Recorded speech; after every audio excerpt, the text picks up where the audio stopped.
What up, my freaks? RuinusInsight here with part 2 of my Total War Warhammer 3 modded Drazhoath the Ashen Old World campaign. So as we saw last time, we started the campaign pretty strong, and we saw why the Old World map is so interesting, as we were able to get such a variety of foes to fight within the very first episode, and by the looks of the fact that we're surrounded by completely different factions all over the place, that variety is liable to continue. The other interesting aspect, of course, is the distances that we do have to cover, essentially do force us to think a lot more about what we do, who we ally with, who we attack, where we move, etc., etc., etc. It's all pretty interesting. Anyway, we left off the end of last episode with the siege of Spice Market here, which has, by the looks of it, a fairly decent Cathian garrison. And last episode I was considering not attacking and giving them the chance to sally out, but I think perhaps maybe we should actually attack it immediately, for the simple reason that we would get an extra turn of research and an extra turn of bonus conclave influence from the additional tower as soon as we take it. It does mean a siege battle, but hopefully it won't be a bugged one, because it doesn't seem to have a thing that increases the wall's health and such, so we should just be able to do it. Before we jump into that, though, a couple of things. First of all, for those unfamiliar with the way we do things on this channel, we do an engagement threshold to determine the length of each individual episode. And for example, if we get 500 likes and 70 comments, this episode will be, the next episode, rather, will be an hour-ish long, and such. Otherwise, we will do the standard 30 and 40-minute episodes. If we maintain the streak, I think I'll do a double episode day on, I don't know, on the weekend, on Saturday or Sunday, depending on which I have time for. So anyway, keep the engagement threshold in mind if you're into the longer episodes, and don't forget to drop those likes and comments below. The second thing is this. As some of you have pointed out in the comments, and I do appreciate the tip, the port here will change to a different type of thing if we go for the factory rather than the outpost. Now, the problem is I didn't build the outpost here just on a whim. I built it because we really need the extra raw materials. So while we will eventually switch this to a factory, we can't do so right now. What we can, I suppose, do is actually cancel the Overseer's Tower, since we don't really need to upgrade it, and then get some of our cash back. And what we can also then do is this. And we are now at war with these guys, and we have been needing a second army on the field. Now that we have Gordas, he can vastly power up the sneaky gits and essentially create his own army, and lead his own army, rather, and we'll have this bellicose guy with a melee attack and melee defense lead them. So in that light, what we'll do is this. First, we'll rush the Overseer's Tower here at the Great Butchery, like so. That will enable us to immediately upgrade the kilns and reduce all construction costs, which is swell, but it's not actually what we wanted here. What we actually wanted was to build the Hobgob mustering camp in this particular territory, and then delete the mustering camp here in the Burning Deeps. This will allow us to replace it with the military structure that will enable us to build blunderbusses, as well as, well, we can already build the Chaos Dwarf Warriors, but blunderbusses, which is pretty important. And then at tier 3, perhaps some Infernal Guard if we should choose to put them in our army early, though of course we'll need to save up cash first. Otherwise, I think we're relatively okay. Don't need to, I think, waste labor on rushing it. Although I suppose if we rush this one now, we can immediately, well, we wouldn't be able to start recruiting anyway. And we need to maintain Masterful Architects for 1 turn, at least. Yeah, alright, let's keep it as it is then, because then we will need to switch to Military Doctrine before we start recruiting, right? So, there is that. Next up, we got techs and applied assignments with that construction cost reduction. Further construction cost reduction, I should say, was what I said I was going to do last episode. Otherwise, these things will need to be built, but only after we attack Spice Market, which I assume it is now time to do. I mean, we could rush you as well to reduce any further construction costs. Would that be enough of a saving? Maybe. I mean, we will be... You know what? We'll rush it next turn. That'll save us 80 labor. Although I guess if we rush it now, we'll probably save 80 labor by... just do it right now. There we go. And then we can cancel you and then build you for cheaper. Frankly, I probably should have done that earlier just to get this construction cost reduction thing up and running faster, but otherwise we're okay. We'll probably also want to transfer at least a little bit in the way of labor to this new province, which we cannot do until we take some away. There we go.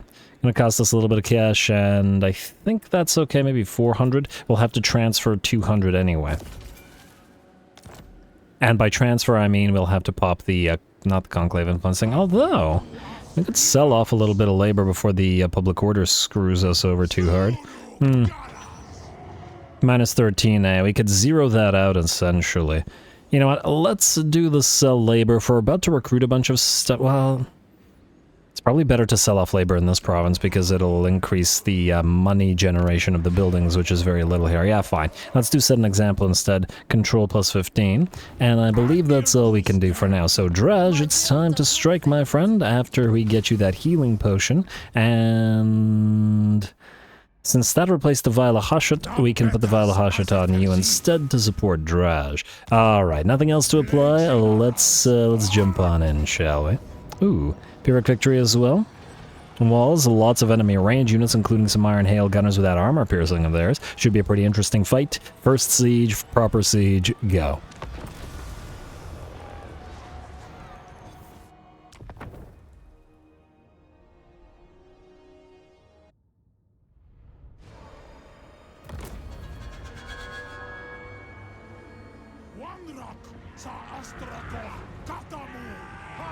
Alright, here we go. Looks like a beautiful siege, at the very least, in terms of lighting and all that sort of stuff, though it'll all be all reddish looking once sufficient blood has been spilled, I suppose. And everything has been set on fire as well. Anyway, here we go. We're going to start the battle off by doing a little bit of damage with our artillery, but the magma cannons aren't going to be ideal for knocking holes in the enemy walls, or, well, really even firing over the walls, because they're direct fire cannons.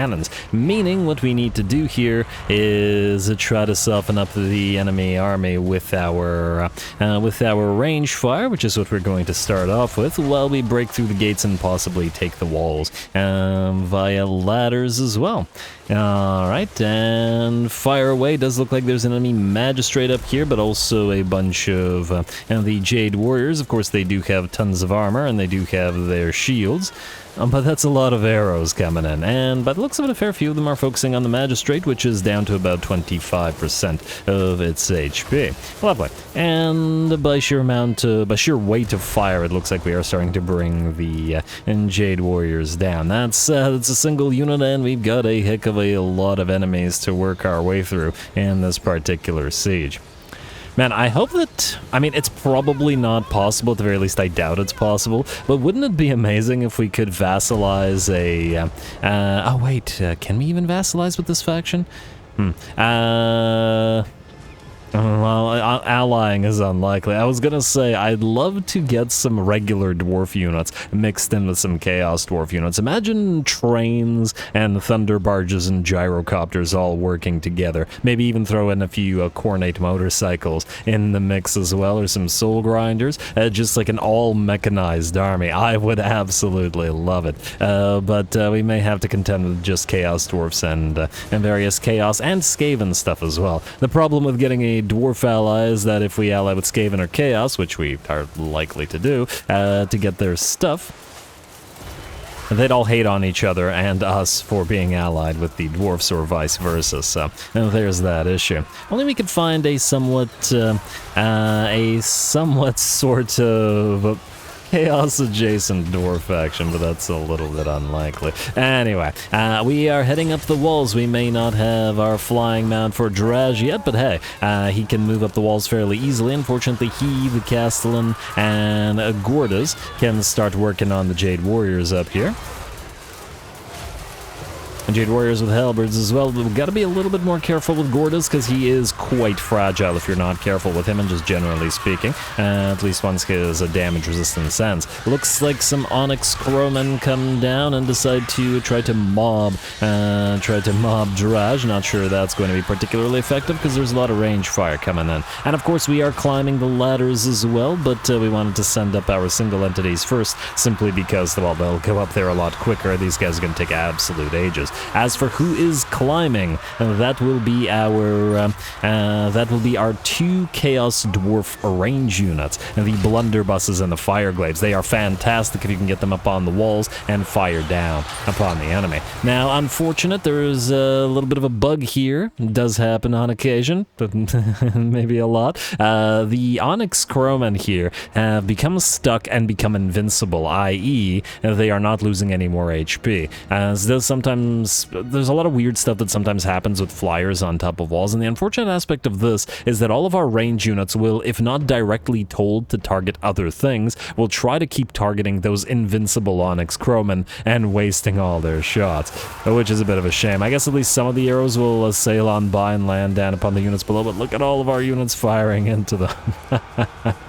It was a few seconds before I realized these guys weren't taking any damage at all, which is a bit of a shame. Well, what can you do? I wonder if we had a damaging spell if we could deal with them. I'm gonna try to have to get that Curse of Hashut. Anyway, we're gonna stop our units from firing and wasting as much of their ammunition as possible, or at least try to tell them to attack something else. Unfortunately, with them in guard mode, if they fail to attack a unit or it gets off the walls, these guys will just return to firing on the frickin' Onyx Crowman.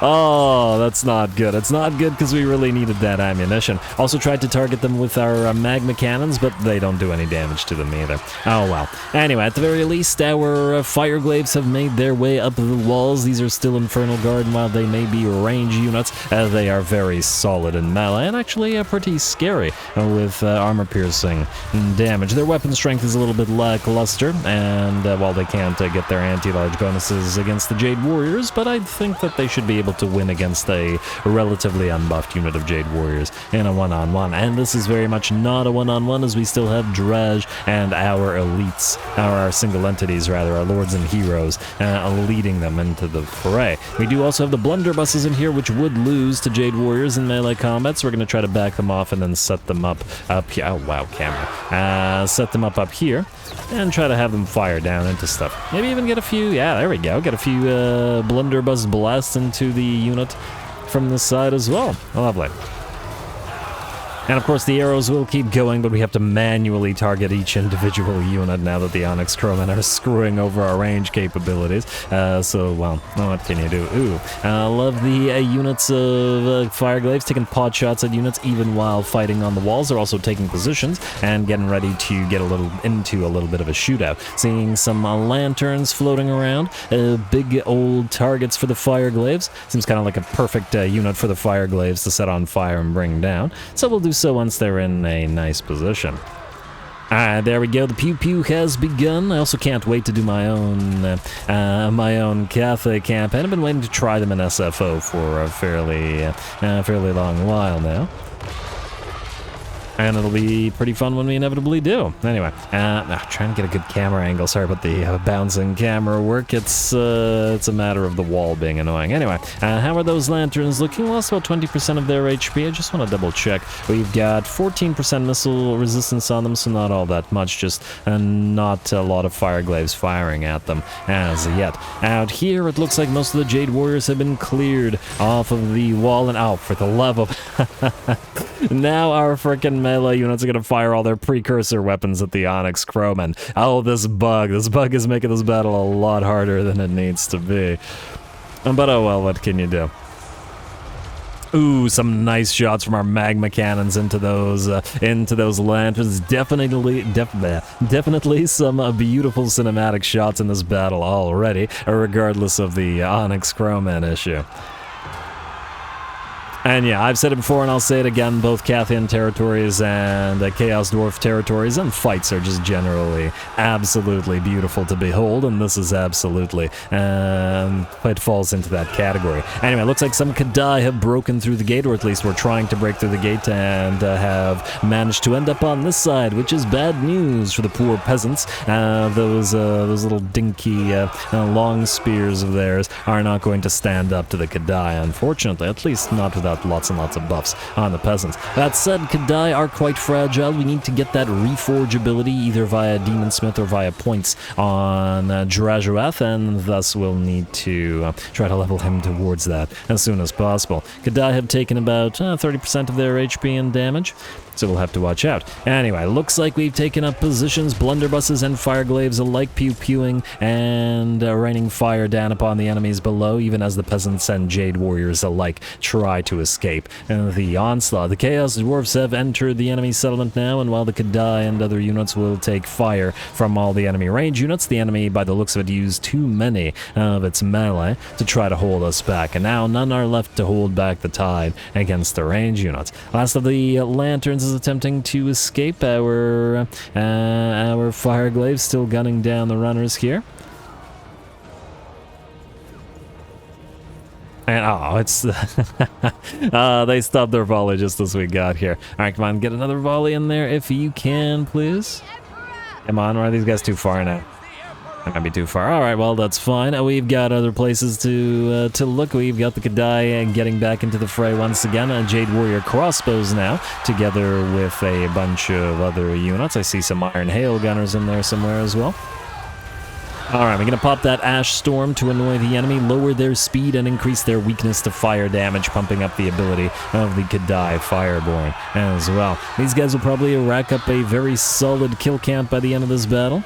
And of course, they continue to be supported by Gordas, by all of our lords and heroes in one blob. And now by our Hobgob Backstabbers as well.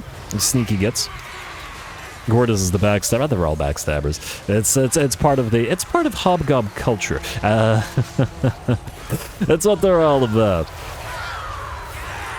Even more so than regular goblins, which is pretty impressive, you gotta admit. Anyway, looks like the Hobgobs will help to run down the Jade Warrior crossbows here.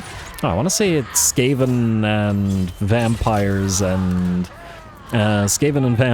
Hobgobs in like a backstab off. Who will backstab each other first? Anyway, Hobgobs are in to help out just to kill these guys a teensy bit faster, of course with no precursor weapons because they wasted it all on those invincible Onyx Crowmen. Unfortunately, this also probably means that they won't melt away, because we can see that because they got stuck and trapped in the walls and they're not losing their HP, even when they're melting away, we probably will have to win by capturing the victory location, but I'll edit that out if that is indeed the case. Anyway, the fight continues, though the enemy range units are getting absolutely obliterated by the Kadai. We are still taking a little bit of trickle damage from other range units. I see a few of those fireglaves firing away as some enemies attempt to run towards the captured gate once more, perhaps to try to get those bows in range of the fireglaves, but, well, that's not so great. I love it when we can get these reverse sieges to happen.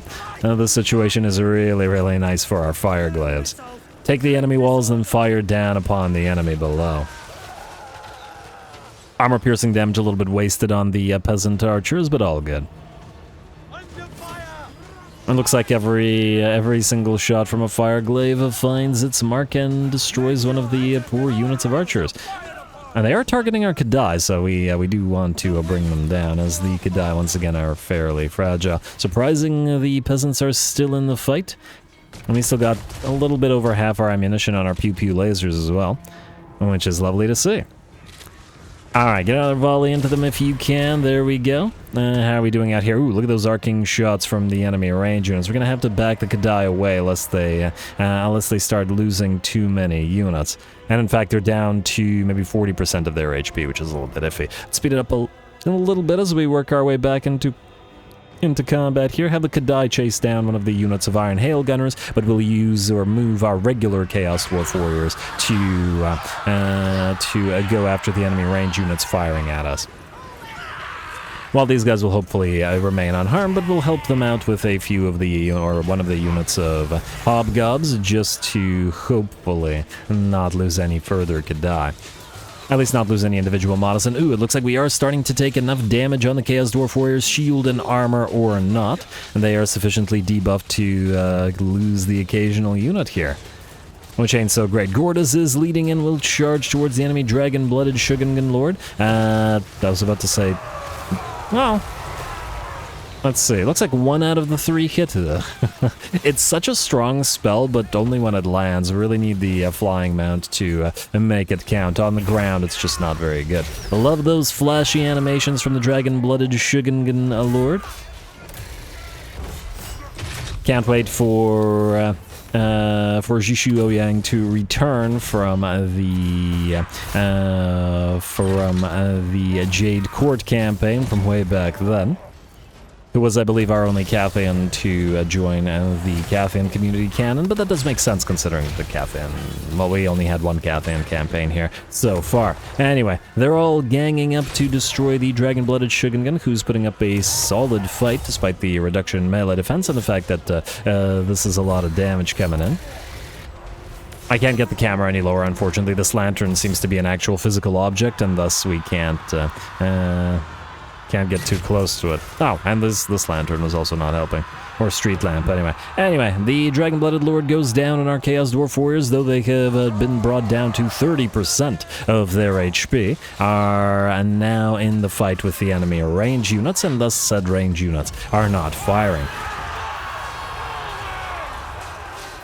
Trying to find our unit here. The models aren't too bad though. We've still got 61 out of 80, even if our HP is very, very low. So if they don't lose too many more, we'll still be able to heal them up.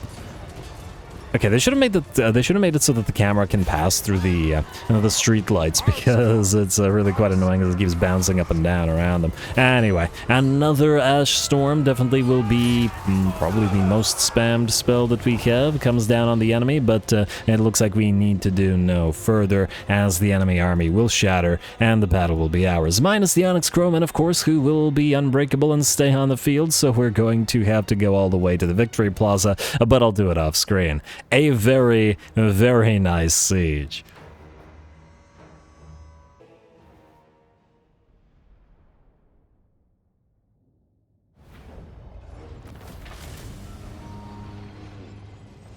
Alright, there we go. A really fun siege, and we definitely have SFO to thank for that one, because, well, SFO does make sieges a fair bit harder. Tons and tons of kills on Arcadai Fireborn. Makes sense, as they tore through those peasants like nobody's business. These warriors also managed to deal nearly 14k damage, which is decent, but at the end of the day, it's the damage they tanked, which was really valuable. Also, great work from the Blunderbusses and Infernal Guard for taking the walls and then firing down upon the enemy below. Gorda's got pretty badly damaged, but he's fairly fragile, so hopefully we can get him a little bit stronger over time so that he doesn't get surrounded and ripped apart. Anyway, decisive victory, and we have to occupy the place as a tower. We're not going to use influence because we're near to taking the next tower seat, which we definitely want to do, so occupy his tower. Lovely, and there we go. Now we're at plus 11 influence per turn. You are going to immediately switch into Masterful Architects. We obviously don't need the Hobgob mustering camp here. Yeah, I was about to say we could build some Hobgobs for you, but it's probably not particularly necessary. Anyway, let's do this. We'll put you out here. We capture the place with some minor units, so these guys will most likely attempt to besiege us in order to destroy themselves, because this faction is done now. So we'll just leave the settlement, and we'll build stuff up when we're ready next turn. You have a level. Well, let's max out Ash Storm, because we spammed that thing. It's a very good spell. And Gordas, let's start putting points, or more points, into Dodge 'em, and buffing up those Hobgobs. You're going to be in your own army very soon, sir, and you're going to need the help. Flash Bomb for you, a nice minus 25 melee defense reduction for 30 seconds, which is pretty darn solid, whether you're being charged by an enemy or whether just in general. So, definitely worth our while. Next up, we'll want to... Oh yeah, I already did. I was like, wait a second, why can't we use the set an example? We already did. We're still at -5, which is a bit of a shame, but, well, we'll deal with it. Alright, everything else, unless I'm mistaken, is looking pretty okay. Don't see the army of these guys, so you're at least safe for now. We won't be building anything. And I believe that's an end turn.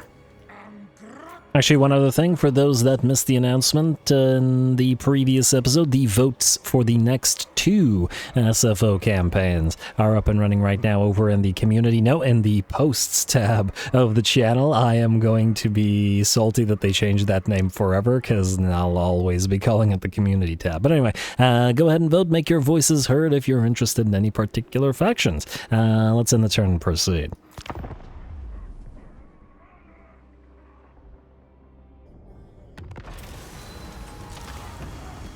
Alrighty, looks like we run into Buck the not lethal of the Skaven. Frankly, it's a rather weak army, but reducing journey time, I think we had 1 or 2 turns remaining anyway, so this hardly matters, and we're fairly damaged from that fight with the Chaos Warriors, so I think it's just plain not worth it. We'll give this a read next time we actually fight this, because these things actually repeat themselves a billion times, so and we'll give it a read when we fight. Great Incantation of Ksar, irrelevant to us, Constructor for somebody. Drummar the Black, oh yes, okay. And there we go, alright, now, we've got buildings to build and things to do, so starting with... Ooh... I mean, I guess we'll still want to probably build this just for the blunderbusses, because Drazh needs them. It's going to be a while till he gets fire glaives after all. I was just going to say we should probably build the gold panners, but we can always delete this and replace it with gold panners after. Then we'll get the Hobgoblin Bivouacs up and running. It's expensive, but we could also upgrade the production plant, and then that'll allow us to get the money-making building, and then eventually replace the ash level instead with the iron building, once we have, obviously, the 300 raw materials per turn that it takes. Which ain't too bad. Alright, so I think we'll do the production plant here. And this place, we now have the ability to upgrade the Overseer's camps, which we'll want to do immediately as well, and Spice Market, we can't afford this stuff. Well, I guess we could afford the donation barrel. A little bit of cash flow. Probably the only thing we could really build here. I guess we could build the patrol routes for a +2 control. Our control is a bit of a problem right now, and that's not liable to change either. 100 gold per turn. How much is this gold per turn? It's 50 gold per turn. And then once we reach tier 3, or tier 2 rather, we will build a military structure, probably one that we're missing right now, like the Demon Smithy, or something like that. I'll say donation barrel. Hopefully the control will essentially fix itself. Once we have sufficient chaos, corruption, and all that sort of stuff, it'll, it won't be a problem. At least I don't think so. Anyway, Drazh, wait, these guys, oh, they didn't destroy themselves. Go figure. Well, we'll do it for them, shall we? Regular stance, kill. That was their last territory? Yes, so they will be destroyed like so. And a free Razor Standard. Not a bad find, Drazh. Not a bad find at all. Take the money, because we just spent all of ours. And Burning Wind Nomads are done. And a free Dawnstone for this guy, who will probably not keep it, because he's just serving the purpose of being a follower for now. Oglacon's Wolf Boys. Good, that'll lead the pack of the raiders for the army of Gordas. And I guess we're going to start working on the ogres here. Oh, there's 2 territories. I guess this is the way that we want to go then. Alright, Drazh, March stance. Even at the loss of at least... Ooh, hello, free armor of the Forge. Win 10 battles with a hero. Ah, that's good. Drazh needed the free armor. Beautiful. Alright, now, you are going to proceed to Scraggleguts Hold. I guess both of you together are going to proceed to Scraggleguts Hold. You can move a little bit further than Drazh can, by the looks of it. And we'll start with this place and then move towards Magpie Town, which is a tower, actually. And then Pig Jousting Grounds is over here, so then. And then we'll loop back around this way, depending. It really depends on what these guys do, but, well, we'll just keep an eye on them, shall we? Anyway, in terms of building, I guess we don't want to upgrade you right now. Ooh, what we do want to do, though, is set an example for that control. And we'll have to keep an eye on our labor. Otherwise, I guess it's time to switch to military doctrine. Although, if we're upgrading both of these, in a couple turns we'll be able to... It might even be better to rush them both right now, because then it would allow us to switch the Overseer. Well, no, let's give him a turn. Give it an extra turn, won't make much of a difference. We need money anyway, and it'll cost money to build stuff, because we'll need to recruit stuff here. A bunch of stuff, in fact. We'll need a fair bit of cash for it all.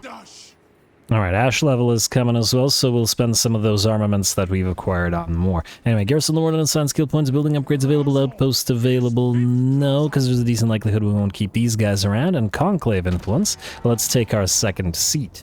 And that second seat, I'm gonna say, is probably gonna be this one. Raw materials plus 100 per turn, as well as the output plus 5%. Just to increase our general percentages of output as much as possible. to kick our economy off as much as possible as well. Diplo we have not checked yet. It looks like Clan Gougier wants to trade. Paladin Slings want a... No. Let's do that. I don't know whether we'll fight them. Wait, that's a question. Let me just see here. Who was that? Clan Gougier. You are currently at war with Eyebiter. Okay. And then these guys are at war. I just want to make sure that the factions around us are engaged in war with various other factions, because that'll keep them, hopefully, from randomly attacking us, which is otherwise a distinct possibility. It's more so true of the factions we're not allied with, but, you know, gotta keep an eye on both of them. Anyway, you guys go here, we'll end the turn, and proceed to Scraggleguts Hold and begin our war against the ogres.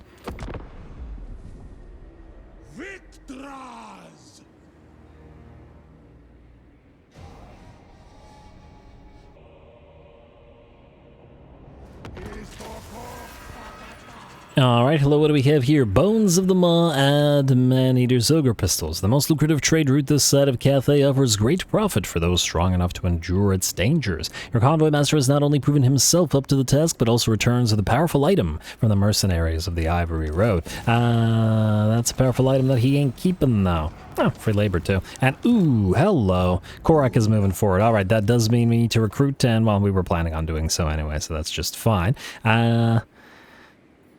Let's start with some Hobgoblin Wolf Raiders. We probably want to be using these guys instead of really bothering with the Hobgoblin Wolf Raiders with spears. It's just that these guys have ammunition and range damage, and then they therefore double dip on the upgrades that are offered by Gordas. Maybe we'll keep 2 of these guys. They are anti-large, which is, I guess, would be the only way we can get any anti-large in the army of Gordas. Although I suppose on the other hand, getting hit in the face with an arrow is also anti-large in another way. I do wish they weren't so expensive, though. Wait, did I do the... I didn't switch... Yeah, I didn't switch to military doctrine. Alright, that's my bad.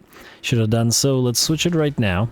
And we'll begin recruiting next turn, and then hopefully that'll give us enough time before these guys arrive. A research technologies mission issued, sure. Alright, let's check out our convoys. Create new convoy. The returning one is... which one? This one? I think it's this one. Alright, first of all, yeah, to lose the Bones of the Maw, and then we will give you Wayfinders for the ambush chance reduction, then hidden stores for casualty or punishment rate, and a reduction in attrition. Create new convoy. Oh, actually, these guys are still good. And I don't think they fought anything, so they are still able to move. Alright, so add master. And we should send you somewhere else, I guess. I forget, have we been to second sir? Oh, well, we can't spend the armaments there. I mean, I guess we could send them out there anyway and just not give a ton of armaments, but you know what? Give it a second. I want to spend some of the armaments and then we'll see. So, armament-wise, we want probably a couple more Chaos Dwarf Warriors to act as the main line, so 2 of these, and or probably the shielded ones, and maybe a couple more blunderbusses at least. I mean, ideally even more blunderbusses, but we can only afford so many. And the Hellforge, speaking of Hellforge, let's go for blunderbuss, so that'll give us the ability to build 2. 230, darn, that's expensive. Alright, let's do 2 warriors. Alright, and frankly, those guys are going to get so expensive that, yeah, see, we don't have the armaments to spend anymore. Alright, well, that is what it is. Create new convoy. We will once again send you, sir, add master.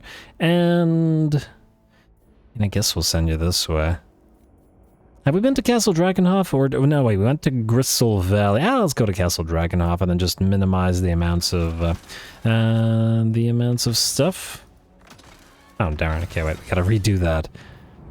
Hellforge? No. Convoy. Add new convoy. Add master. Castle Drakenhof is here, and then we'll reduce this to 140. Dispatch. Alright. Frankly, I prefer cash right now instead of labor, simply because we need it for additional recruitment. Speaking of recruitment, let us... I'm once again thinking that we start with the Hobgoblin Wolf Raiders because they're just cheaper, so we'll do that. And that's basically all of our cash, which means we can't spend any more, at least not too much more on upgrading stuff. How much money does it cost to build these things? 1350. All right, so we'll need to maintain enough to actually be able to build that next turn. Oh, actually, we wouldn't be able to do this right now anyway, so skip, skip, skip. Let's double check what our labor stores are like. They're okay, we'll need to distribute. The public order is still decent. Alright, which means I guess we're fighting. So you are currently at war with only Tipok spawn, but we have no way to really join the war against you, which would have been preferable, but gotta do what you gotta do. What do we have in Scraggle Guts Hold? Basically nothing. Okay, so what we could do is this. I don't know whether we can reach Magpie Town immediately from it, so we'll have Kuntij declare war. And that's yeah, somebody pointed out in the comments, it's an interesting name. Declare war, yes. We'll have this guy. I guess I'm going to call it Ntij. We are going to reinforce with the Drazh instead, which will allow him to hopefully march stand southward down here and get a little bit closer to the... Oh, okay, that looked weird. Auto-resolve this. I mean, it shouldn't be any kind of issue. It's garbage. Hello. Range and shield breaker. Oh, well, that's interesting. Huh. And the reason... outpost, I guess. Yeah, just outpost. We'll also even maybe want to raise some territories rather than venturing out too far. I will have to consider that one, but anyway. Drazh, go into march stance right here, and aha! I do see someone there. Watch him attack. Watch him attack this guy. Maybe that was a mistake. I guess it depends on whether he can reach him or not. Might just be able to do so. In fact, just in case, let us lose the Sky Titan string. You have Harsh Master. Let's get you Root Marcher and then into Inspiring Presence. You can, I guess, have the Sky Titan string. Range plus 10% Shield Breaker. Technically, you already have Shield Breaker, but out of curiosity... Oh, Molten Cores would give you Sundering attacks, which would override it. Anyway, let's also get you Warmatic so you can dig in with great power. And Gordas, keep powering up those Gobos or Hobgobs. Alright, that looks good. You will be recruiting next turn, and we are maintaining money for both that and building up the raw material output in this particular province. Could still build a Spice Dragon. Just build a Spice Dragon first, why not? Can't go wrong with spice. New Forgecraft options are irrelevant to us. We have no armaments to be doing anything with. Huh. Out of curiosity, if we do this and join your war... Oh, he won't allow us to join your war against Eyebiter. I just wanted to trade, but alas, it doesn't look like it's going to happen. Alright, that sounds like another end turn to me. And ooh, there's that construction cost reduction, which will come in right on time as well. Lovely. Alright, skip, skip, skip. And outpost available, and turn. Yes, wait, one other thing. We built the ash level here, so just out of curiosity. We're 1 out of 1 with the Castellan. I was hoping that we'd get 2. Let's get some Infernal Guard upkeep reduction, which would be nice, potentially. And leadership reduction for Hobgobs and such, so unethical could certainly be a good option for Drazh. Go figure. Perhaps not as unethical as Zatan, but it's something special anyway. Drazhoath is Victraza.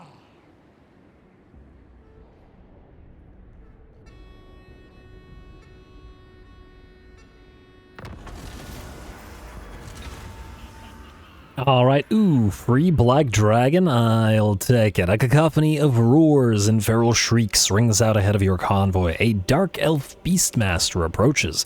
By the look of his shackled beasts, he has recently returned from an expedition into Norska and poses little threat. His retinue of hunters visibly weary and battered from their run-ins with the Northmen and critters of the tundra. With a tired, drooky sneer, he offers the convoy one of his creatures in exchange for some supplies. Though we care little for the dark elf's place, such a beast could be useful against future threats. So yeah, go forward. It sounds like we're after trading the cargo here, which will basically be non-existent, but it's a black dragon.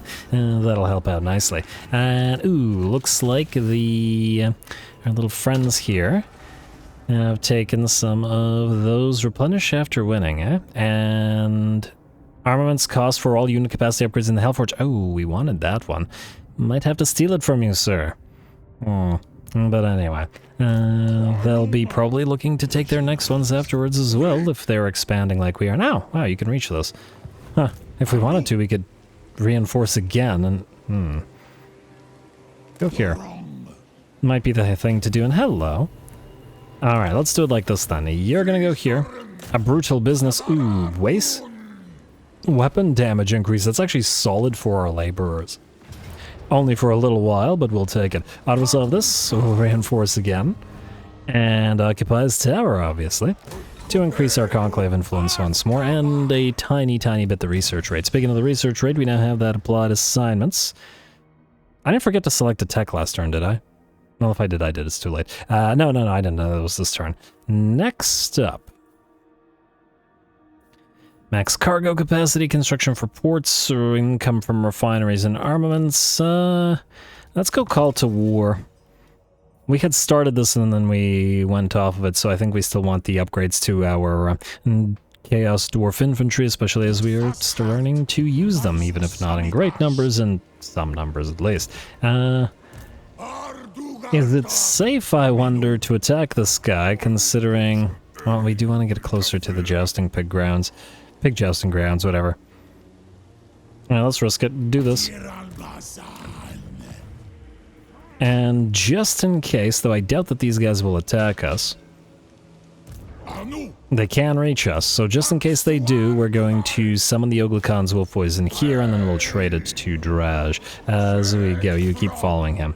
Should, in theory, return to the jousting grounds as, well, where else is he gonna go? But we'll see. Next up, it is absolutely critical that we build our 2 labor things. We really need those extra raw materials, so raw material 1 and raw material 2. Also want to upgrade you as fast as possible to get the flayed tower up and running. Lots of bonus control, which we can certainly use. Also, probably do want those locked stores with these guys hanging around nearby. We actually need to recruit. So, Hobgoblin Wolf Raiders, no choice but to get you on field. And if that's a full stack of Chaos Dwarfs, it's going to pose something of a problem. Oh, we do have the ability to upgrade the high-powered drill assembly, should we desire it.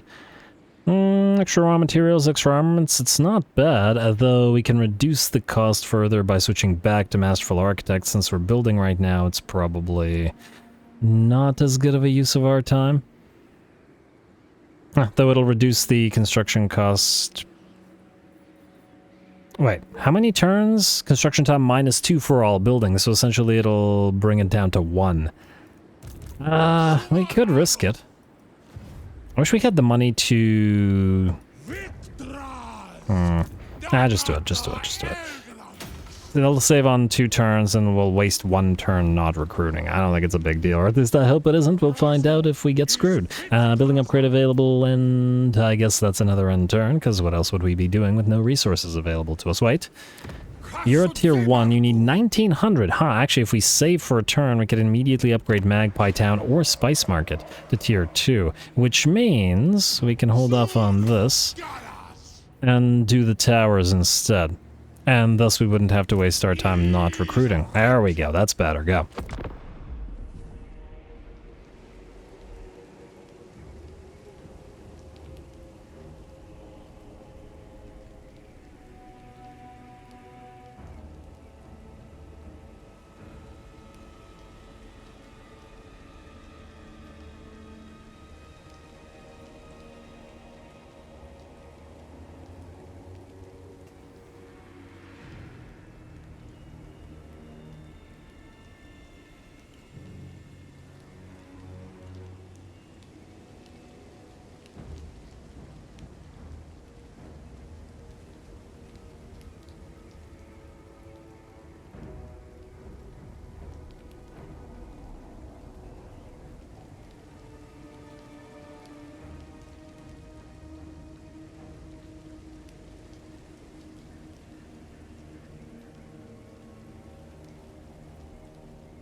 Alrighty, the guys with the Black Dragon have a potential fight plus 100 cargo.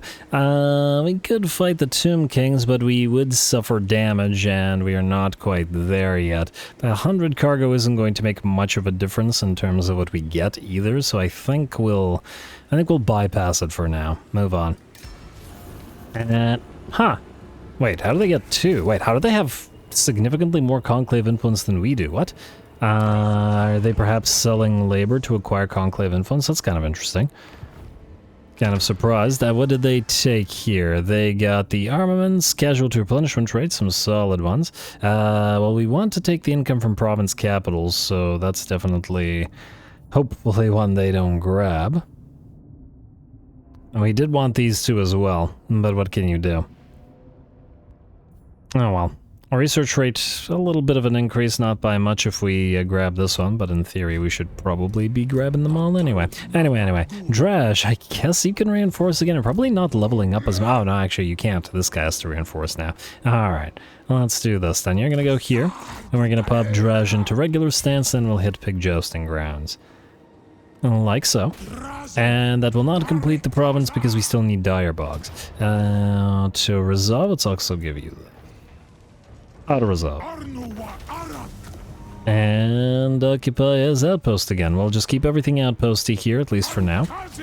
And probably for a while yet. Alright, next up I believe we should probably go for hollow rounds. We are about to start using range in decent numbers, so we may as well get used to them. Magpie Town's a little bit of a dangerous area, so we'll instead go for the ramparts. 1700. Yes, we'll do that. And now that you have the strip mines, you are fairly decent in terms of labor. And then what about you? You've got a little bit too much. Well, we can sell some off or something for more recruitment as, yeah, these guys. Alright, so let's do that. Then, we still need the Chaos Dwarf Warriors, but they'll probably be last on the list. Let us get at least one more raider. And if we have enough money, let's get a couple of sneaky gits, or a couple more sneaky gits. There we go. Once again, that's all of our cash. Hobgobs are costing a lot of recruitment, but, well, you gotta do what you gotta do. Everything else is, I believe, good where it is, so we'll just need to make money. You can channel. Not super necessary, but... Actually, in fact, you can also channel, and then I guess we'll hit down. But, oh, you know what we can probably, or maybe do? You guys. If we don't want to move this way right now, we'll want to move this way and then deal with these guys. Might even be able to jump over them and head back down if we need to. Meaning we will sign the peace treaty and get a fair bit of cash for our trouble. Yes, thank you. Alright, that actually worked out. Let's also see... Rat's still very close to treaty now. And still at war with these guys, or still close to trading. Alright. Join war? Are they better now? No, still refuse. 815. It will pay for itself in 4 turns, though. Which ain't horrible. I guess we could do this, in theory. Strength rank 225. Well, as long as they don't die. Yeah, let's do it. It'll pay for itself after all. Yeah. As much as I hate to be giving them cash, but, you know, you gotta do what you gotta do, which I've been saying a lot this episode. Anyway, our raw materials are rising quite nicely. We'll leave the mine shaft alone. I think we'll rush the construction of this, though, because the labor is... or we've got a lot of labor here. Not gonna bother building the ore level, because we will be getting rid of it, but we will instead go for the gold panners and increase money generation at the cost of some of those raw materials. Alright, the raw materials here are good. We will ignore the goat herd, mostly because it's expensive. I'd like to build you, but once again we need to keep recruiting until that army is full and until Drazhoath's army is full. So, yeah, we'll just ignore those. We will, however, level you up, sir. Let us go for... I'm gonna say stick 'em. Gotta get the gits to get the summoning ability. Ability is just too useful. And then you can have blast protection and soon into in your face for the additional vanguard deployment and extra damage. Draz, you're holding on to your points until we can get all of this. We have Ash Storm, we have pretty much everything we want out of this, at least in the early time. Minus Flames of Azgorh, but we can't get it right now anyway. I suppose we could use some of our money to build a couple of money pits. Or we could start accepting new labor here. How's our labor again? and get even more raw materials out of these outposts. There is potential for that as well. These things are relatively expensive. At the end of the day, we could also just, build them with just the money pits for now, without having to deal with the labor. We will want to transfer 200 labor to public order this place. So let's do 1, 2, and then into Gnoblar country, accept. And then immediately into, set an example, actually speaking of, +5, +8, and then -6. Okay, that's fine. And we don't have enough labor to spread around as yet, but we will eventually. Alright, the rest of that looks good to me, and we'll hold on to the rest of the cash, which, unless I'm mistaken, means yet another intern.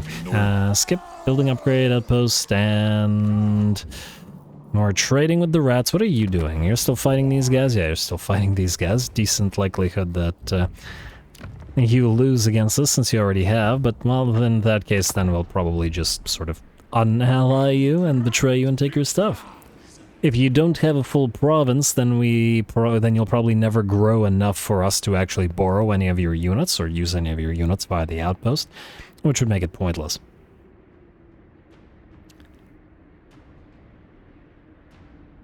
And yeah, I guess maybe we'll ignore the Imperials for a little bit, just sort of go past them. Yeah, they're nearby, but the thing is, if we jump over them, we can take care of the Chaos Dwarfs and link our armies together, and then spread them out to attack different locations. I think it'll be more efficient, as I really want 2 armies on field moving around at the same time, as fast as possible. Once again, the Old World map is very big, and the wide play style definitely makes it more dangerous, as it's very difficult to respond to places that get attacked, especially if you don't build defense structures, and I pretty much never do.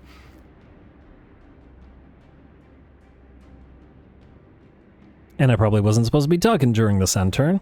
Well, whatever. Now it's a normal end turn. I do sometimes forget. Wait, you see how long these freaking things are? That's why I've been trying my best to cut them out. Alright, let's see what we got here. Free money, free influence, enough to get another thing, or 2,500 money. Let's see what this says. Your actions have not gone unnoticed by your Dark Master, for he offers his twisted blessing. Empowered by mighty Hashut, your position among the Dawijar has never been stronger. Demand whatever you want from the Conclave of Evil. None will dare question your will now. The labor and armaments are just tiny amounts. I'm gonna say choose the influence. The faster we unlock these, the more powerful we get. And yeah, the money is great, but we're gonna choose the influence. Confederation, Grimgors, Ardboys, and Iron Skins. Neat. Tower of Jar. And let's see what we got here. When we're gonna take this. Income from province, capital, settlement buildings. Increase our cash flow a teensy bit. About, what, 300 or 400 per turn? It's not bad. We'll certainly take it. And he wouldn't have been able to reach Dire Bogs anyway, so we're good. Let's jump here. I guess jump both of you here. And just hope that these guys don't immediately declare war on us. And, oh, you can't quite follow. Well, that's a shame, so I guess you're gonna go this way then. In march stance, and we probably want to hold off on building this, because we still have got recruiting to do. You, sir. I guess now... Can we afford to recruit? Wait. Are we still in recruitment? Yes. Can we afford to recruit 3 blunderbusses? 1, 2, 1350. We just need 1 more capacity. Alright, let's do that. Tower of Jar. No. Wrong thing. Hellforge / manufactory. 1 more blunderbuss. There we go. Gotta have something to take the place of the Fireglaves until we can actually build Fireglaves, which is why I want those in decent numbers, and we're going to be swapping out as many Hobgobs as possible for Chaos Dwarfs and Drazhoath's armies, so that makes sense to me. It is quite costly, but what can you do? Ooh, I guess, you know what, I probably should have just done this. Let's do it now, since we're going to continue recruiting. Let them start building the high-powered drill. We could also increase the armaments next time we have the cash available to us, and I think with the raw materials in a good place now, I think it's time to delete you and then switch you to factory. With the port, and that'll also allow us to build a second gold panner, which will mean more money, because we'll need it to support the expensive armies we're building. End turn.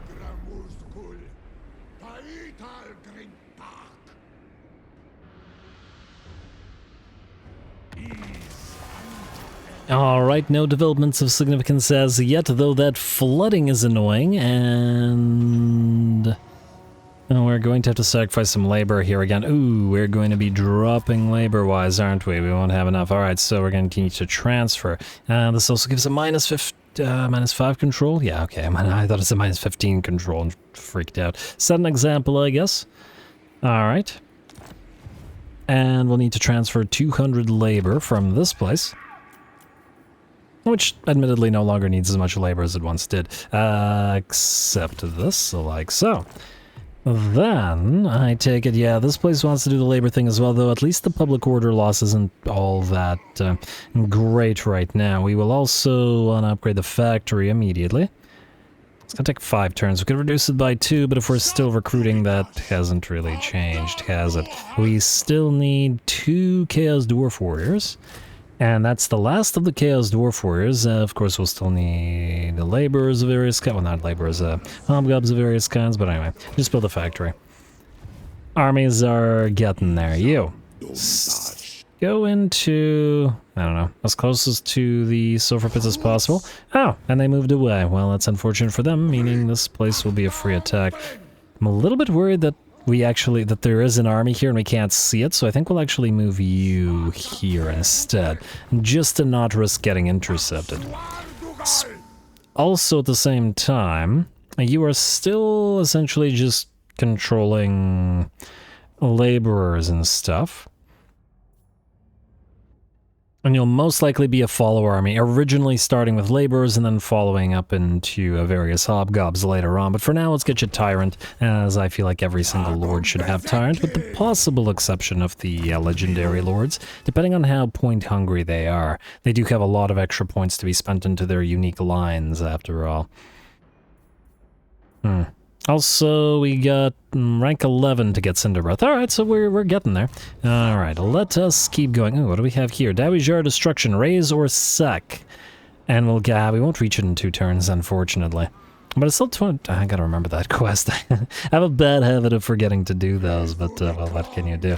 Tower of Jar, we are nowhere near. I just wanted to take a look. Well, we have the most for now, but that's probably not going to last. Anyway, no more places to build, I believe, unless I'm mistaken. I mean, I guess we could do the donation barrel. I mean, it costs some materials, so if we need to get rid of it, we can always get rid of it. And we can't get the iron here as yet, so yeah, let's just do a control. It's a little bit of bonus control, and it'll help. And then you...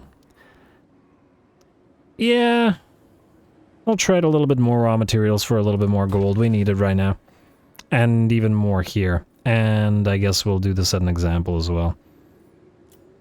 Alright, there we go. Just efficient enough and barely enough labor, but at least our public order is looking okay, and hopefully we'll get a little bit more labor from our own Chaos Dwarf former friends. And a sign, well, not like the Chaos Dwarfs probably even like each other all that much. End turn.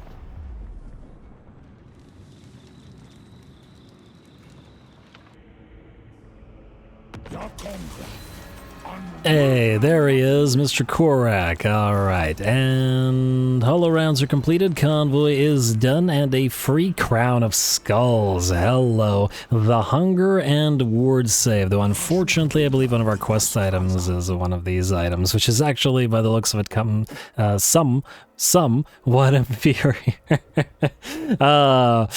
Slaanesh Gale, but anyway, inferior to the Crown of Skulls, but this will be quite useful for another one of our lords. Let's also give this a read. The imposing halls of Castle Drakenhof are well known for hiding all manner of sorcerous relics and items of the occult. Your convoy has returned from its towering peaks with one such intriguing artifact, destined for use in Jarna Grund. And we'll take a look at you and take that away from you. In fact, we will, I guess, lose the Forbidden Rod in place of this. For now. And you know what, let's also give the Bones of the Maw to this guy, because he can use the Fire Breath, because he's going to be in range like 99.9% of the time. Scepter of Stability, not super useful, and I guess you should have one of the Dawn Stones, since you're pretty darn fragile, sir. Gotta get more Demon Smiths and stuff in order to make use of the mages. Anyway, let's do this. You are going to grab all of these units, while in march stance. And I don't know, lose some of these guys. There we go. And then you, wait, assuming that you can actually reach the sulfur pits from here, which by the looks of it you can. Good, that'll be a fight. And that's a lot of hobgob archers. And they got blunderbusses, in fact they got more blunderbusses than we do, Pyrrhic Victory. Now I assume that we can't reach the place, but I do want to double check. Yeah, no, there's no way that we can reach a place in one turn, so we'll go right to the edge of our own territory and follow. But that is definitely not the end of recruitment, because we still need, I don't know, a bunch of the hobgob units. I guess it does depend on how many we keep and how many we don't. I guess just for variety's sake, we can get some hobgob cutthroats for Gordas. I did that in my Zatan campaign, even though they're kind of admittedly inferior, and frankly he needs more hobgob wolf raiders as well. Alright, also, before I forget, is there anything else useful here? We can use the tribute collectors. Oh, we can build a demon smithy, which will allow us to get our first demon smith up and running. And possibly our first bull centaur Tauric. Well, Gordas is going to need a demon smith caster, so I think we've no choice but to do this here. So that's what we'll do. We got one turn into the high-powered drill assembly line. The rest of this looks good. We're not going to rush anything because we are out of labor. And I guess we'll fight because that'll give us enough money for our further recruitment. Next thing here, there's pandemic preparations. And let's see, we got merchant guilds, wagon engineering. It would be nice to go to extended shifts. There's that possibility. Construction cost reduction for factory settlement buildings, not too bad either. Recruitment cost for all units, that's not bad. You know what? That'll be something we do once we have sufficient armaments. Maybe we'll want to save up armaments specifically for that. Alright, fair enough. Let's go through wagon engineering just to get extended shifts.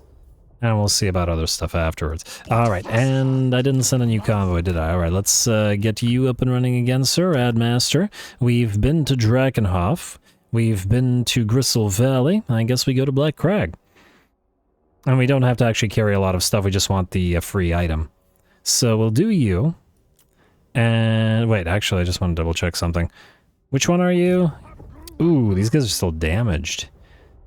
We're gonna have to use money to get on you. Well, we could complete that. Wow, they're barely healing up. Look at that. It's gonna take forever to heal up at this rate. I mean, we could try, see if they survive a trip to the second circle here. Actually, that's decent money for the armaments. Raw materials. You know what, we're gonna send you to Grundrakor just because it's basically guaranteed that you survive. I just want them to get a little bit of bonus XP. We're not gonna give any money, we're just gonna do this.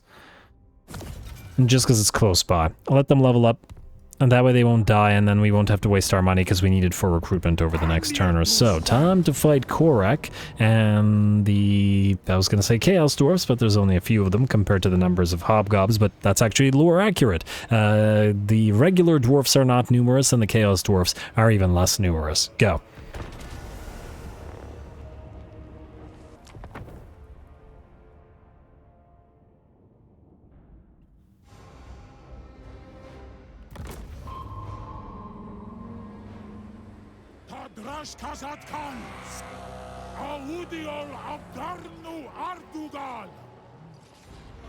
Alrighty, here we go. A little bit of like on like, but I won't say no to that, and it should be pretty enjoyable, as even though we have the superior army, the enemy obviously has the minor settlement, and we'll have the defensive advantage. They don't have any artillery, however, and we have a nice elevated position for our magma cannons to fire from, so they will begin by softening up whatever targets they can hit. There we go. Let's see if this one, there we go. That was a surprisingly nice shot, considering the enemy were just slightly behind this hill, but it looks like these shots were able to arc pretty perfectly. Lovely. Keep on firing away as the rest of our army approaches, and we'll see what we can do. There we go. You gotta love those magma cannons. And we're going to send Drazh forward just by himself for a few seconds, and not so much to blob up the enemy, because these guys are all pretty much already dead. I just wanted to get him in range to use to get a few hits in. We gotta show him off a little bit. He will be on Cinder Breath shortly, so we won't be seeing his on-foot attack animations anymore. And we gotta enjoy him while we can. There we go. Love all the fire effects with his scepter there. Nice little float up and slam down. These are the animations we won't get to see anymore, which is why I had to do this. Anyway, looks like our troops have arrived. The enemy fire arrows raining down upon the tight ranks and shields of the Chaos Dwarf Warriors, who will be heading up here where it looks like most of the enemy army is concentrated. A few more units are moving in, but we got our range support coming in as well, and with the magma cannons around, we should be able to sort of create a nice beachhead here, as it were. Gordas will rapidly outpace everybody else. A bit of a mistake on my part. Gotta remember that he is quite fast on that wolf, and until we have his own raiders, we really shouldn't send him in like this, because he's liable to take a lot of damage if we let him. And has already lost about 20% of his HP. Not to worry though, his master Drazhoath has arrived. We gotta put down all of these hobgobs and laborers, and of course the Chaos Dwarfs commanding them, and then turn their factories to our own dark purpose. And there we go, the Kadai have moved in. Fortunately, the enemy's own fire damage not going to be particularly effective against the Kadai Fireborn with their 40% physical resistance, though I still feel like it should probably be more. 40% doesn't feel like enough fire resistance for a creature that's basically made of fire.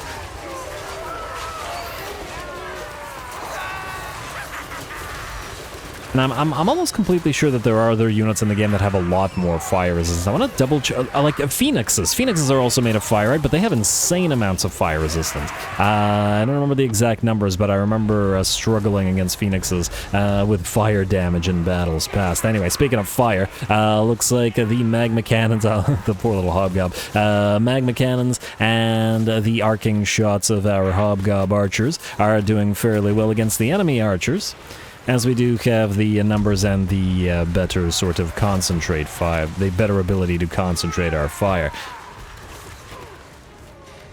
And this unit of hobgob, damn.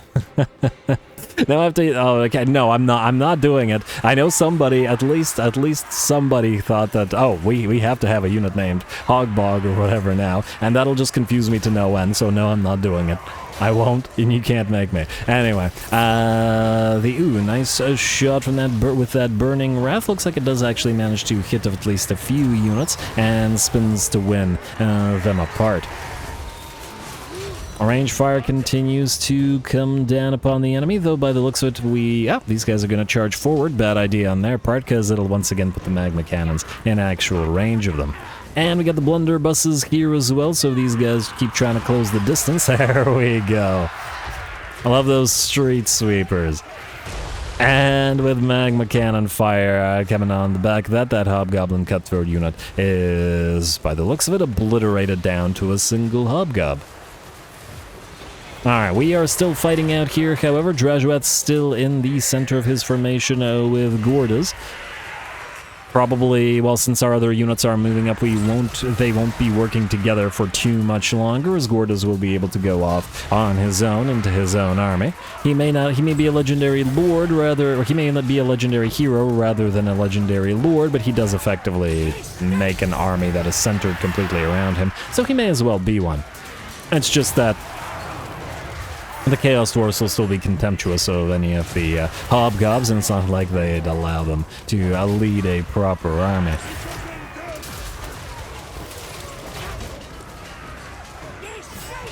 Alright, it's getting some of those very nice animations from Mr. Drazhoath as he keeps fighting in melee. And at least the Scepter makes him easy to pick out from the other units of Chaos Dwarf Warriors. Alright, how are we doing balance of power-wise? We have been taking a little bit of damage. We can see 50% HP, maybe 60% HP on a couple of these units. We're doing a little bit better on the right flank, though the Kadai Fireborn have taken a little bit of damage and have been forced to back off. A little bit of a shootout, blunderbuss versus blunderbuss, but we have magma cannon support, which the enemy does not, and burn, baby, burn, and those blunderbusses are pretty much done. Shaken, burnt, and, well, probably perforated by the blunderbuss fire. Those guys will be out of there shortly, though it looks like the enemy will actually rout through the ranks of our blunderbusses, preventing them from firing, but it looks like at least enough of them will continue to do so. And there we go, beautiful.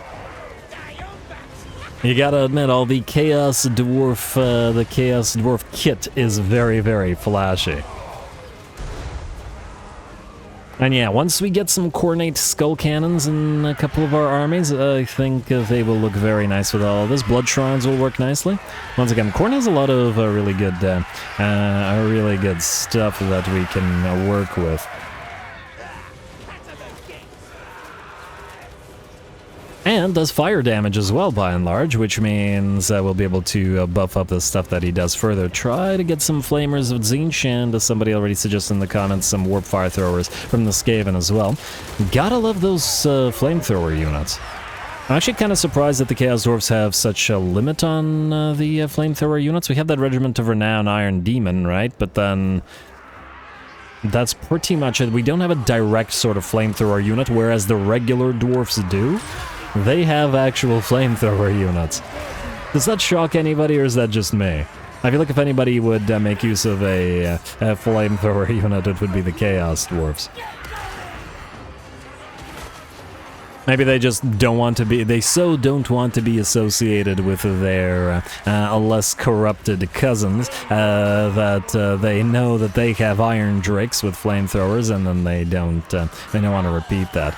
On the other hand, Drake guns are pretty similar to tech that, to kit that the Chaos Dwarfs have, so I don't know, but anyway, looks like the balance of power has shifted to about 90% in our favor. Drazhoath has more or less carried the day on the left flank, though we've taken about half of our army's HP and damage to work our way forward. Out here, the enemy lord has led a charge of orc laborers and hobgoblin wolf raiders against 2 units of relatively isolated units of hobgob sneaky gits. Unfortunately, they are unsupported, and with the enemy lord and wolf raiders here, and this might be too much for these guys to handle, at least without additional troops, and it'll take time for these slower moving infantry like the blunderbusses to move into a position where they can fire upon these guys, though they are slowly but surely on the approach. How are we doing here? Down below half HP on the leading unit of sneaky gits, although they're having a nice little fight against the orc laborers here. Orc Labor is, of course, more about doing some damage, have very, very low, basically non-existent melee defense. So they will drop, but they will drop the occasional sneaky git as well. We're going to back the leading unit off now, as it is sufficiently damaged and has lost about half of its number of units as well. Then we don't want it to fight, and it looks like we might have to back off the second one as well. And in fact, it may be a good idea to back them off so that they can get once more into the range of the magma cannons and get a little bit of supporting fire going. Oh, looks like another unit of goblin laborers have charged forth and did manage to close the distance with the fire glaives, but, well, frankly, that's not a very good idea. Whether you get your skull split in half by the glaive and melee, or your eyes burnt from their sockets by being fired upon with the fire glaive, really doesn't matter to the Infernal Guard. And there we go, even as they run, the Infernal Guard once again take aim. Lovely. And that unit is just about done, and by the looks of it, it won't be returning. One more parting volley. Alright, and laborers are done for now. These guys are still giving chase to our hobgob sneaky gits, but once again we have managed to move into the range of those magma cannons, and they should be able to provide support. And wow, I'm surprised these orc laborers haven't shattered. What the heck is this? They're like 10% of their HP. Our own goblin laborers, or our own laborers, rout with like 80% of their HP remaining. And these guys are still moving forward. You gotta be kidding me. Are they still? Okay, there we go. They're breaking now. Good. All right. And Gordas is moved forward as well. If it isn't the enemy lord, getting a little bit of a duel going here. All right. Let's see how Gordas does. He is not buffed up with his fighty tree as yet, so actually interesting. Can he win this? Well, we're gonna pop crooked dice, which increases his attack damage, so he hits harder if nothing else. I guess we're about to find out. Whack away at each other for a few more seconds, and well, somebody will come out on top, I'm sure. Hard to backstab this guy when you're dueling in a more or less fair fight, I guess. Which Gordas can't appreciate all that much. And let's see what we're at here. This guy's down nearly to half HP, and Gordas is below half HP, but ooh, it looks like we might be able to force the enemy to rout. If nothing else, and yeah, there we go. Gordas was, by the looks of it, going to lose the fight, but, well, that does make sense. He is a hobgob, and he is not yet buffed. Anyway, with that, with the Lord shattering, I do believe the rest of his army is done for as well, at least until we get proximity. And there we go. Wait, now one more unit to get proximity to. An Overseer that the enemy decided not to send into the fight for some reason. I guess it's the leader of this garrison, and there we are. The battle is ours, and if that was the main stack, and I believe that was the enemy faction leader, Korak, or whatever his name is, this is likely to essentially break the faction and allow us to take their stuff rather quickly. Beautiful.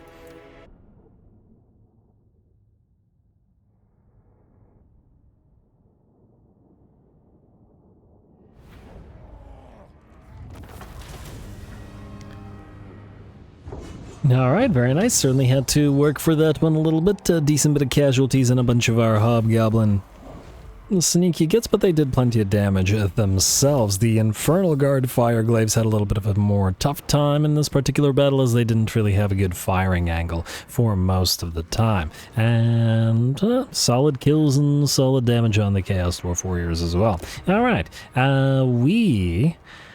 well, darn, I forgot. Was this the place we were supposed to sack or raise, or was it the other place?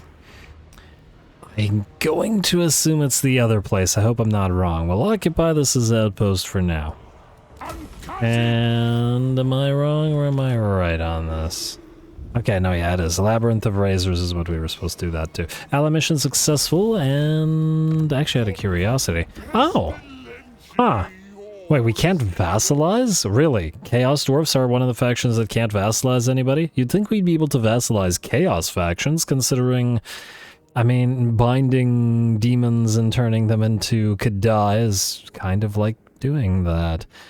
That's weird. That's very weird. Just out of curiosity, Sulfur Pits is worth, honestly, not even that much to you. Eh. In decent likelihood we should betray you and take your stuff now that you don't have a full province. I'll think about it.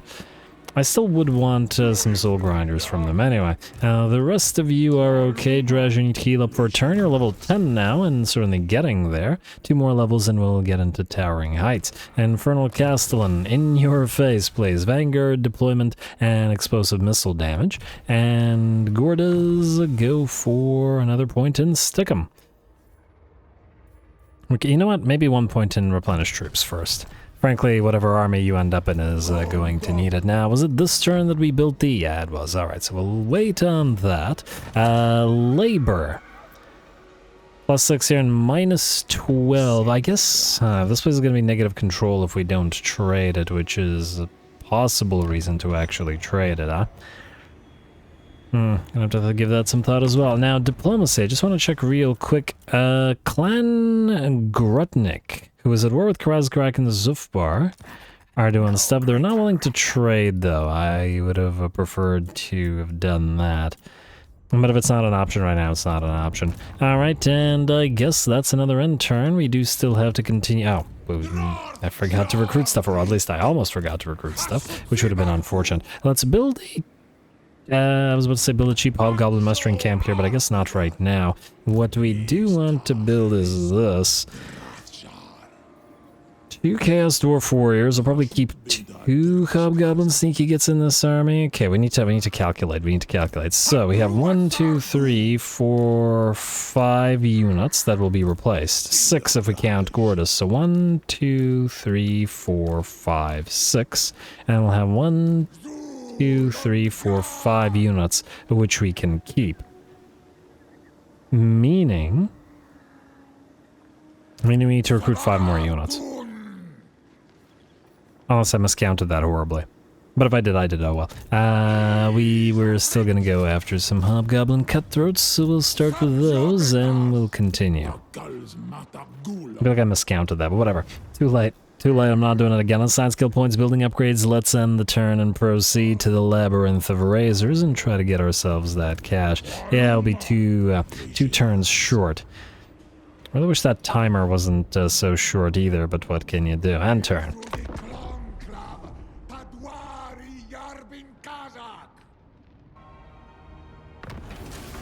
Alright, there it is, another end turn. Looks like our friend's quest issued. Hello. Oh, it's from the drill. Okay, we lost another one of these, and we get the free research rate, and it looks like Disciples of Hashut are doing pretty darn good. Frickin' Astrogoth. Well, they're getting the sorcery district. We are probably wanting the industry district for the additional percentages as well. So, yeah, diplomatic relations with Chaos Dwarfs, Warriors of Chaos, and Norska. Income from trade tariffs. Armor of Contempt is it's an army ability. 30 seconds of significant melee defense armor. You know what, we'll probably want this next because it'll be a significant power up to Gortys' army. Yeah. Even though I do want the console, but what can you do? Anyway, what is this? Your fusion of dwarven engineering and demonic sorcery is an abomination of the worst kind, has led the dwarfs of the west to send a throng against you. How fitting that the dwarry thuggy march themselves to their own sacrifice to the Father, in turn bringing you one step closer to the revelation and desecration of the relics they hold so dear. And ooh, cannons and grudge throwers and stuff. Fun stuff, free quest, I like it. Unlocks the next stage towards campaign victory. Okay, so this is the drill thing. Graven Scepter. Free Scepter for winning 8 battles, we'll take it. Anyway, we'll give that a read afterwards. I don't know whether the drill thing actually works. This is obviously the Realms of Chaos campaign portion. I don't know whether they left it in for the old world on purpose or not, but either way, we can always do it, and if there's a final battle, we can use that as the final battle of the campaign, hopefully whenever we damn well please, and it'll be a nice free big quest battle, which otherwise might be difficult to find. Win the following battle, And this is the same text. Okay, fair enough. Oh, what does that say? After completing this mission, you will receive a dilemma allowing you to either use the relic to power the Great Drill or claim the relic for yourself to gain different effects. Interesting. Interesting indeed. Alright, now, Drazh, you are unable to reach the Labyrinth of Razors in one turn, which I guess means we're gonna fight that quest battle. Why not?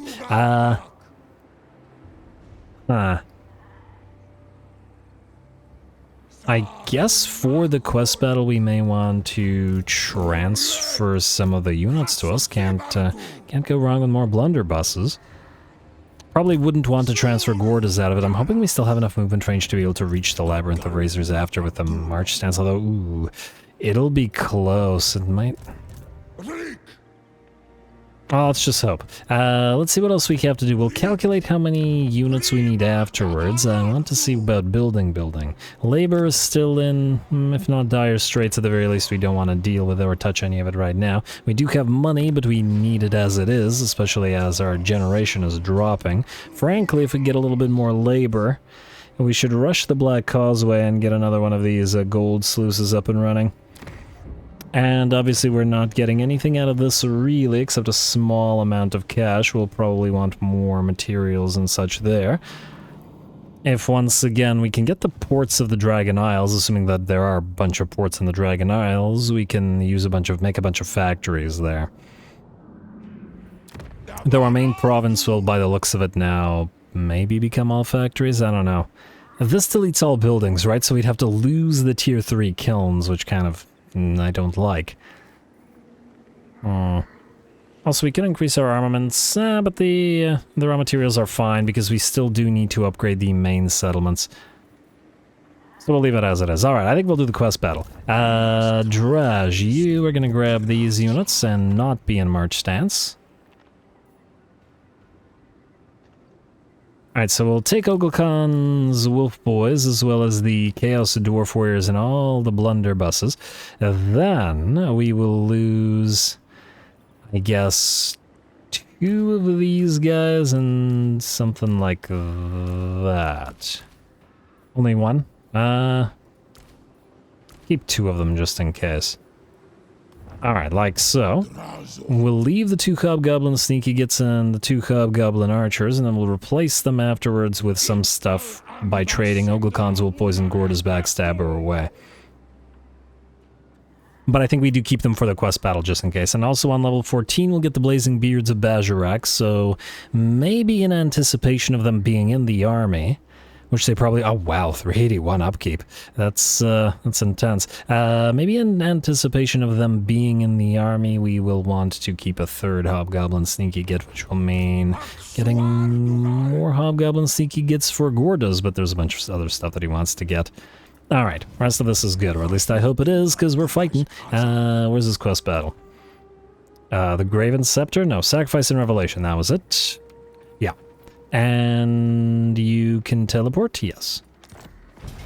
Alright, it's not showing what the reinforcements are, but it is saying close victory and casualties medium. Looks like we have a bunch of meat shield units, however, so we'll make good use of those, I hope. Go.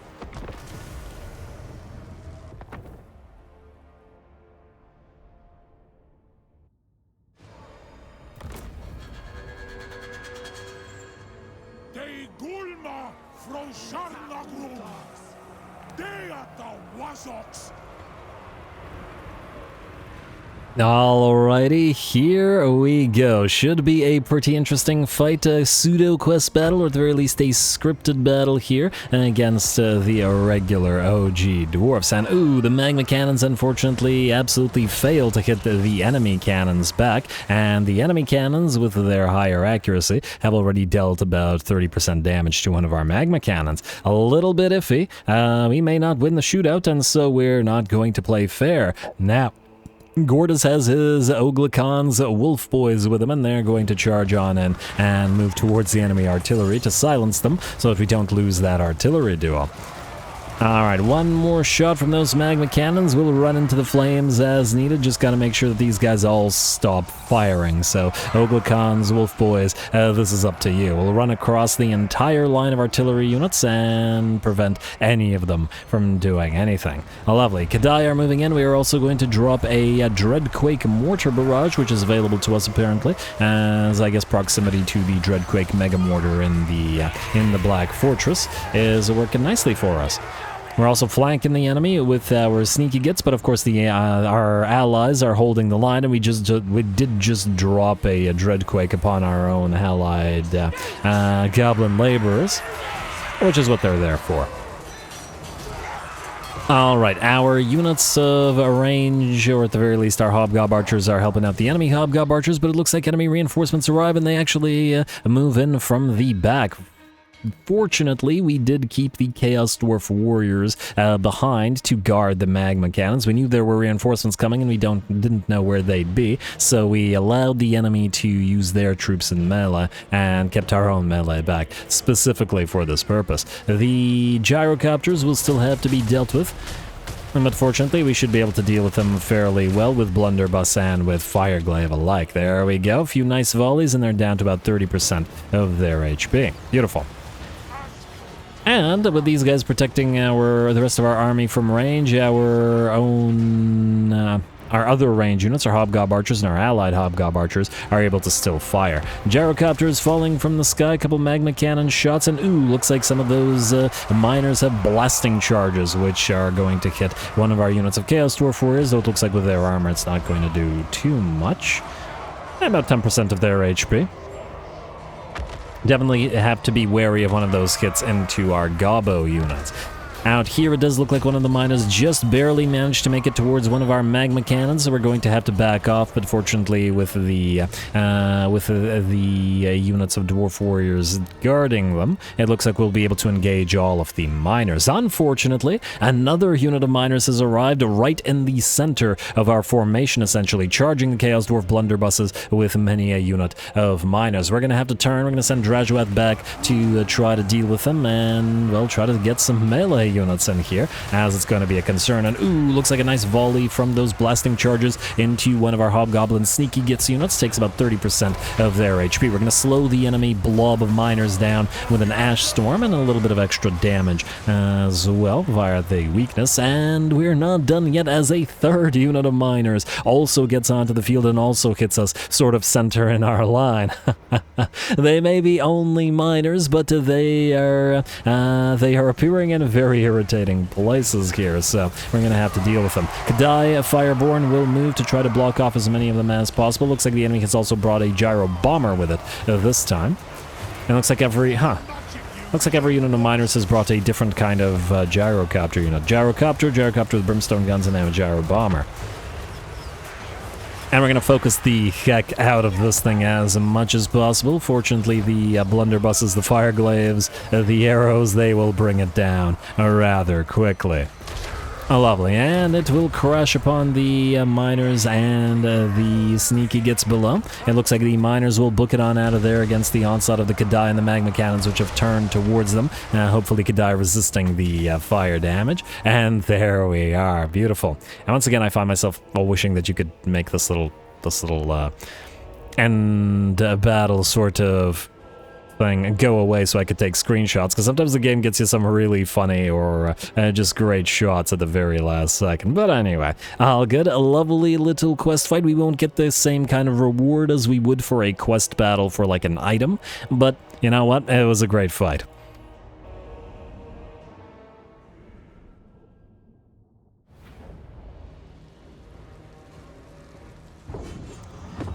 Alright, a nice, very nice fight. We did come very close to being overrun. They may only have been miners, but there were a lot of them, and the blasting charge variant were quite annoying, dishing out damage to several of the units that did get hit by them. Otherwise, a fairly, just a very fun quest battle.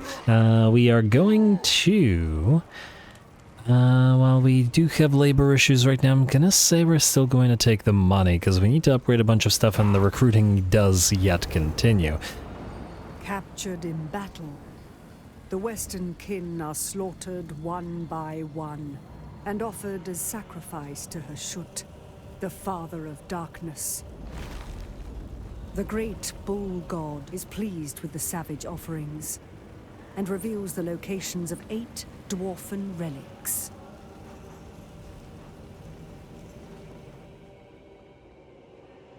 Alright, it wasn't being clear whether it was going to continue or not, but thanks for that. And hey, we got Cinder Breath as a reward. There we go. That's a significant power-up for Drazh, as he will now be able to fly overhead and drop drop spells on the enemies as well. Beautiful. You two are going to advance this way as we head towards the Labyrinth of Razors. This mighty Bale Taurus carries the dread sorcerer Drazhoath the Ashen, Lord of the Black Fortress, to battle at the head of his twisted Legion of Azgorh to bring fire and ruin down upon the foe.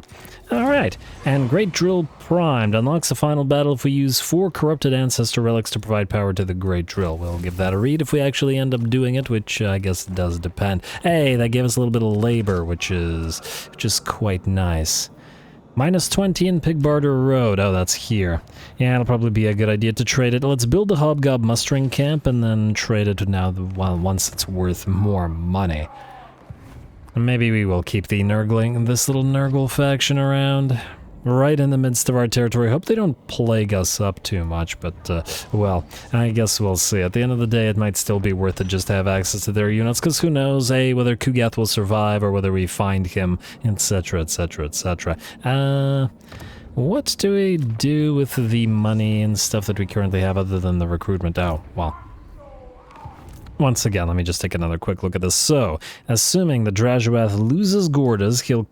Well, actually, we can replace Gordas with another one of the Hobgob Sneaky Gits, so he'll have Basically, he'll get one of these units.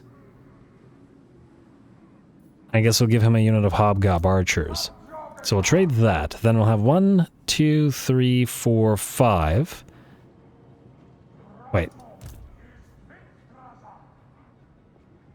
Did I say 2 Hobgob? We'll give him 1 Sneaky Git and 1 Hobgob archer to replace the Oglakon of Wolf Boys and Gordas, meaning these 2 will be replaced, and then 2 will be traded. Oh, so it's even. Meaning 1, 2, 3, 4, 5, 6, 7 is the number of units that we need. Wait, no, 6 is the number of units we need because we need to count the sorcerers. So 3 here, and we'll probably need more archers. We'll probably need more archers, as we'll only have 2 then. Alright, so let's do, I don't know, 1 of these for now. I hope I'm not wrong about this, and then 2 Wolf Raiders. It's a lot of cav, but I want every type of Gobbo unit in the Gobbo army. It makes sense, right? And then we may replace some of them with magma cannons at some point, but, well, we'll deal with it later. And hey, yes, we can get our first Demon Smith. Lovely.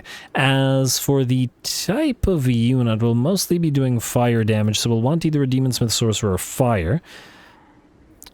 Enemy leadership -4, or one of these guys. Oh, leadership for Chaos Source. I want to see if there's something here that will buff the little guys. Probably not, eh? Huh, extravagant. Plus 10% effect, eh? That might be kind of interesting. As for Fire versus Hashut, that's a question. Ash Storm is really, really nice. In theory, we could eventually do 2. Let me just see here for a second. Take a look at this. This would give us the Burning Wrath, which is nice. Basically, Ash Storm is just so good that it feels like it's worth it just to get Ash Storm alone. Weakness to fire damage is pretty darn considerable. The other stuff is okay. Fire would give us other good stuff, though, including Cascading Fire Cloak for units that get in trouble with that 40 melee defense, and we'd be able to pop it to buff the buff Lord. Plus, we got damage increase by the Flaming Sword of Ruin. Plus, we don't have one of these, so I'm gonna say we're actually gonna do Fire. And this is in this location. We can cross the ford here, so we'll recruit you at Flayed Rock, and then slowly travel our way on over. So, Fire, and we'll go for Compulsive, I guess. Free labor, free income from post-battle loot. Ugh, the expense, our money, it's all gone. Oh, what can you do? I guess we could get a little bit more with tribute collectors here, if nothing else. And... hold off on this for now. Alright, and since we are done with the recruiting, unless I'm mistaken, and we can switch back to Masterful Architects for when we build stuff there. Alright, skip, and I was about to say end turn, but frankly, I do believe we are out of time, so I think instead I'm gonna call the episode here. That was pretty effective, I should say. Next episode, we will most likely trade Sulfur Pits, even though that sort of screws with the contiguity of our empire for now. But anyway, we'll take the Plains of Grief from these guys, who have, is it 4 territories? Yeah, so take all of their territories, essentially, and then we'll probably be a little bit more defensive with their territories by building, well, defensive structures there. Maybe do all factories here.